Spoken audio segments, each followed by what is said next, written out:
તો એસઆરની કામગીરીને લઈ શિક્ષકોમાં જોરદાર આક્રોશ જોવા મળી રહ્યો છે। શિક્ષક સંઘના આગેવાનોએ ચૂંટણી પંચમાં રજૂઆત કરી।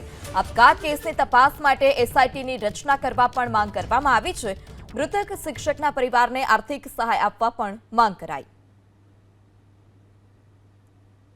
આર્થિક સહાય ચૂંટણી પંચે પણ એવું કીધું કે અગાઉ જે ચૂંટણીની કામગીરીમાં હોય છે ત્યારે 25 લાખ સરકાર દ્વારા ચૂંટણી પંચ દ્વારા કરવામાં આવે છે। આના માટેની શું વ્યવસ્થા થાય એ અમે ઉપર લેવલે ચર્ચા કરી, અમે માહિતી મોકલીને વધુમાં વધુ આ રીતે મદદરૂપ થવા માટેની એને ખાતરી આપી છે અને તટસ્થ તપાસ કરવા માટે કે અમે પણ કલેક્ટરશ્રીને સૂચના આપી અને આની કાર્યવાહી થાય।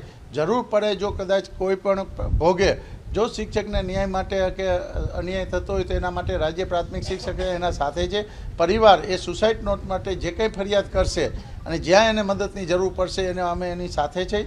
અને આજે આ ઘટના હવે બીજા શિક્ષકો ના બને, રાજ્યના હું 2 લાખ શિક્ષકોને વિનંતી કરું છું કે આવો કોઈ ટ્રેસ્ટ ના લે, કોઈ નોટિસ આપે, પગલાં લે તો એના માટે આપણે છે, આપણો પરિવાર માટે આપણે જીવાડવા ટેસ્ટ લઈ એને માટે રાજ્ય પ્રાથમિક શિક્ષક સંઘ આપની સાથે જઈ જો કંઈ નોટિસ આપશે કે કાર્યવાહી કરશે તો આપની સાથે રાજ્ય પ્રાથમિક શિક્ષક સંઘ અને રાજ્યના 2 લાખ શિક્ષકો આપના પરિવાર આપની સાથે છે।